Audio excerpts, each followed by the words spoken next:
आप सभी लोग? आशा करती हूँ कि सभी लोग खैरियत से होंगे और अपनी पढ़ाई लगातार कर रहे होंगे।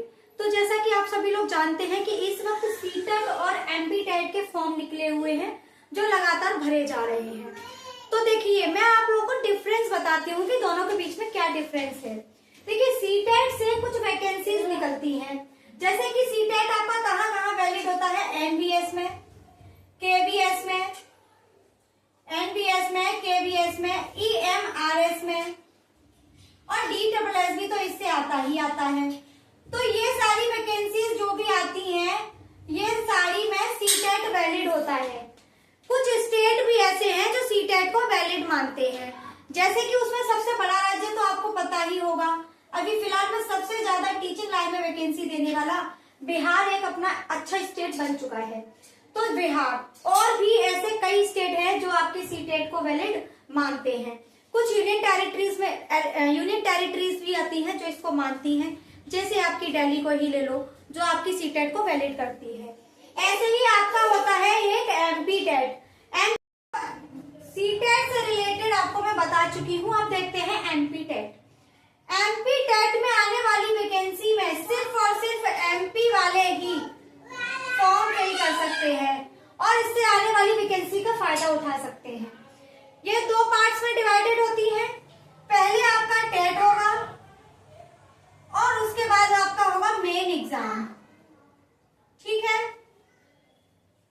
अब आप लोगों को दूसरा अंतर बताती हूँ।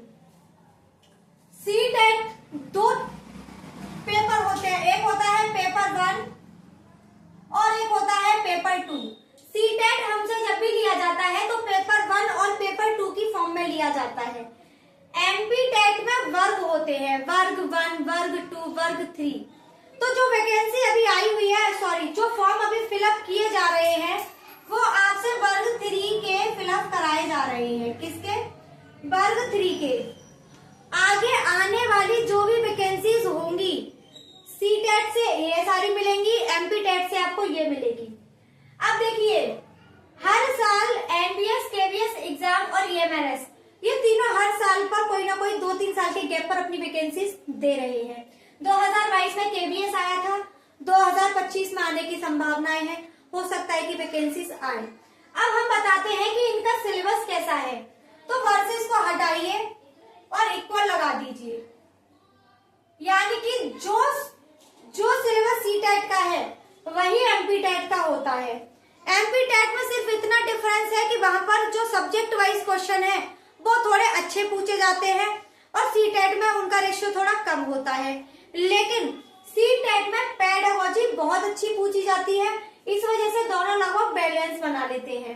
तो आई होप आप लोगों को ये समझ में आ गया होगा कि सीटेट और एमपीटेट में क्या डिफरेंस है।